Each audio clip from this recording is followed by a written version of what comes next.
So all the sons must follow the Son of God and pursue this agenda. तो हम सारे पुत्रों को उस पुत्र का अनुसरण करना है और हमारे परमेश्वर की योजना का अनुसरण करना है. Slaves are least bothered about the father's agenda. They have their own agenda.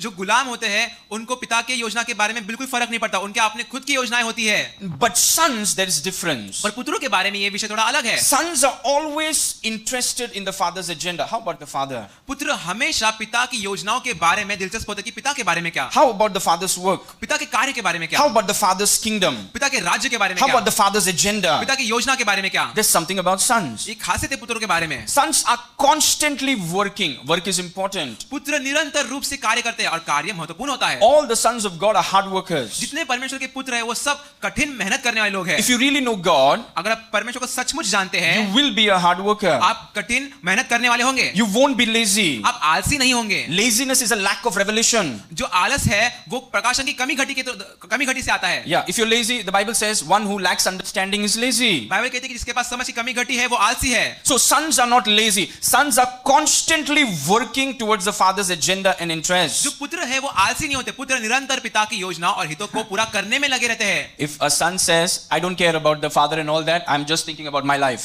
तो अगर कोई पुत्र आके कहता है कि मुझे पिता के कार्यों के बारे में फर्क नहीं पड़ता, मैं अपने जीवन के बारे में सोच रहा हूँ, So obviously he's not following Jesus. तो ये बात है कि वो यीशु मसीह का अनुसरण नहीं कर रहे. Because if you follow him, you can't talk like that. क्योंकि अगर आप उनका पीछा करते तो आप वैसा बात नहीं करते. Sons, one unique thing about sons are constantly working towards the father's agenda and interest. पुत्रों के बारे में एक अलग खासियत ये है कि पुत्र निरंतर पिता की योजना और हितों को पूरा करने में लगे रहते हैं. Wherever they are, वो जहां कहीं भी हो, whether they are doing ministry, वो भले सेवकाई कर रहे हो, whether they are in the corporate वो world, कोई कॉर्पोरेट वर्ल्ड में हो, whether they are in sports, या वो खेल कूद के क्षेत्र में हो, whether they are in the house, या वो घर में हो, whether they are in college, या वो कॉलेज में हो, sons are constantly working towards the father's agenda. पुत्र निरंतर पिता की योजना और हितों के लिए काम करते हैं. It's very important. और ये बहुत महत्वपूर्ण है. It's something about sons. ये एक खासियत है पुत्रों के बारे में. Don't forget this part about sons. It's extremely important. पुत्रों के बारे में आप इस बात को ना भूलिए, ये कृपया करके इसे याद रखिए, बहुत महत्वपूर्ण है. This will make your work so fulfilling. ये आपके काम को बहुत अच्छा और भरपूर बनाएगा. This will make your life so satisfying. ये आपके जीवन को बड़ा संतुष्टि से भर देगा. Because when you live for yourself, you're not living. क्योंकि आप जब खुद के लिए जीते हैं तब आप जीते नहीं. But when you live for your father,